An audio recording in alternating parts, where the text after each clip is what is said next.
Hello and welcome back to Life's Biggest Questions. I'm Ron Mackenzie Lafergie. Following her rousing speech at the Golden Globes, Oprah Winfrey has been the talk of the town. A number of people, including some of her close friends, have suggested that she may run for president in 2020. It sounds incredibly unlikely and by some accounts just silly, but what would happen if she won? Let's explore. If you want more what if videos, check out our biggest what ifs playlist on the channel. Now get ready, it's time to ask the question, what if Oprah was president? Well, this may not be as far-fetched as some might think. Given the rise of the current president, it's clear that a cult of personality is sufficient to win a presidential race, and Oprah has nothing if not personality. If she won, it would certainly be a Democratic government. This would bring with it all the usual goals and desires of the Democratic Party. Oprah doesn't seem to have many particularly radical beliefs, so it would likely be business as usual for the Democrats. This would be quite a milestone for the United States, as Oprah would be the first female president. This is something that many expected to achieve in 2016, and the failure of Clinton could inspire female voters to be even more vocal in support of Oprah. Furthermore, with a Winfrey presidency, God would certainly be back in the White House. Many people doubt that current President Donald Trump is really as religious as he claims, given his seemingly secular past as well as his religious flubs as president. However, Oprah has made it clear many times that she is highly religious, unsurprising given her roots in a low-income Mississippi household. This could help to ingratiate her in the eyes of the Republicans, known for the high priority they place on the religiosity of a candidate. For better or for worse, the president would once again be a strong believer in God. One thing that would definitely happen with a Winfrey presidency is the presidential speeches would be excellent. Regardless of what side of the political spectrum you find yourself on, it's hard to deny her speaking ability. Oprah is much biglier with words than Trump.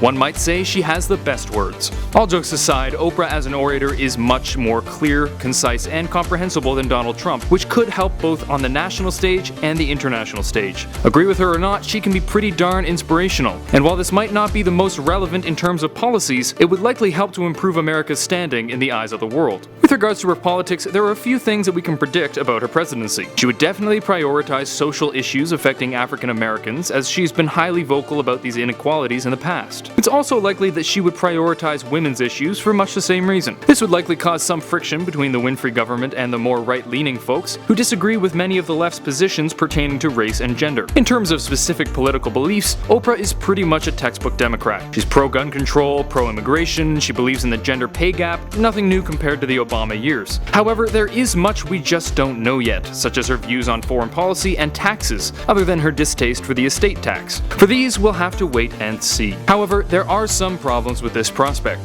Oprah has no previous political experience. While her talk show has gained her millions of adoring fans and has opened her to a wide variety of viewpoints, she lacks the political knowledge and experience held by more qualified candidates like Barack Obama or John McCain. It could very well be that Oprah's personality would be a great benefit during the election, but she would likely need to lean heavily on those around her when it comes to political decisions, for better or for worse. In a way, her lack of political experience could be both a hindrance and a benefit to her. On the one hand, Oprah's lack of experience would make a number of Democrats a little bit nervous about her presidency. However, it would bring some solace to know that she likely wouldn't be nearly as impulsive as Donald Trump. On the other hand, this would give the Republicans fewer political controversies to point out. Unlike with Hillary Clinton, right-wingers wouldn't be able to inspire supporters simply by screaming Benghazi or emails. However, having touched on countless sensitive topics over the years on her show, there would be plenty to criticize her for, like the unchallenged publicity she gave to Jenny McCarthy's anti-vaccination nonsense. It should be pointed out that many people are understandably concerned with this trend of electing presidents based on popularity rather than ability to govern. There are definite problems with this, since many feel, for good reason, that the power a president wields should not be in the hands of an inexperienced and politically ignorant person. However, there could be a good side to this trend. As we see presidents being chosen more based on personality than political prowess, we may see power shift from the president to the government as a whole. This could be beneficial to the country, allowing important decisions to be made by those qualified to make them. And now we return to our question, what if Oprah was president? Well, it seems like it would be more or less business as usual under a Democratic government. She might prioritize issues she holds most dear, such as those affecting women and people of color, but likely would not be nearly as unpredictable as Donald Trump. She would certainly be criticized for her lack of experience and past controversies, but if she listened to advisors, she could do a fine job and make some damn powerful speeches. However, her lack of political experience could put both her and the United States at a disadvantage. Luckily for her, as far as much of the world is concerned, the bar wouldn't exactly be at its highest. Thank you for watching Life's Biggest Questions. I hope this was interesting and informative, and maybe even inspired you to look into it further on your own. If you like this video, please thumbs up and subscribe to the channel down below. While you're down there, let me know if you think Oprah would be a good president. Until next next time, I'm Ron Mackenzie LaFergie with Life's Biggest Questions, wishing you the best of luck